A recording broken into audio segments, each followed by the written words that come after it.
In the summer of 1914, Europe was at its zenith, a continent of empires, progress, and culture. No one knew they were walking on the edge of an abyss. It was called the Great War, a conflict so vast and so violent that it would redefine the very nature of human existence. The spark was a single assassination in Sarajevo. Within weeks, an intricate web of secret alliances dragged every major power into a global catastrophe. They left with flowers in their rifles, promised they would be home before the leaves fell. They were wrong. It would last 4 long years. The war of movement died in the mud of the Marne. In its place rose a line of trenches that stretched from the Swiss border to the sea, a stalemate of stone and steel. Life in the trenches was a cycle of damp, disease, and the constant, crushing wait for death. A world of mud where the sun rarely seemed to shine.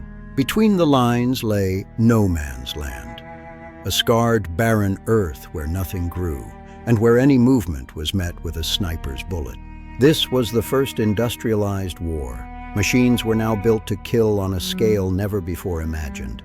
It was a factory of slaughter. Artillery became the king of the battlefield. Millions of shells rained down, day and night, turning the earth into a moonscape of iron and fire. Then came the gas, a silent, choking terror that forced men to live and fight behind masks of leather and glass.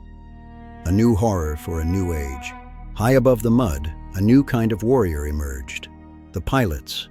They fought a chivalrous yet deadly war in the skies, the knights of the air.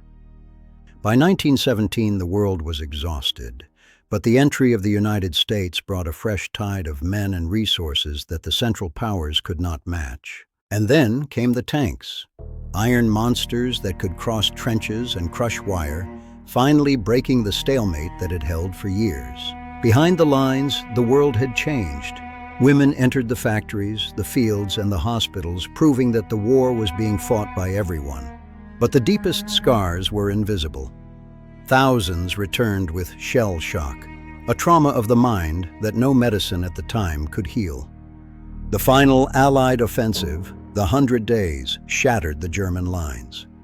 One by one, the empires of the Central Powers began to crumble from within. At the 11th hour of the 11th day of the 11th month, the guns finally fell silent. The armistice was signed. The war was over. The world celebrated, but it was a celebration muted by grief. 10 million soldiers were dead. An entire generation had been lost. The Treaty of Versailles redraw the map of the world, but it planted the seeds of an even greater conflict. The war to end all wars had failed. Today, the poppies still grow in Flanders fields, a living memorial to those who gave everything for a future they would never see. History is a reminder that peace is a fragile gift, earned in blood and preserved through memory. Lest we forget,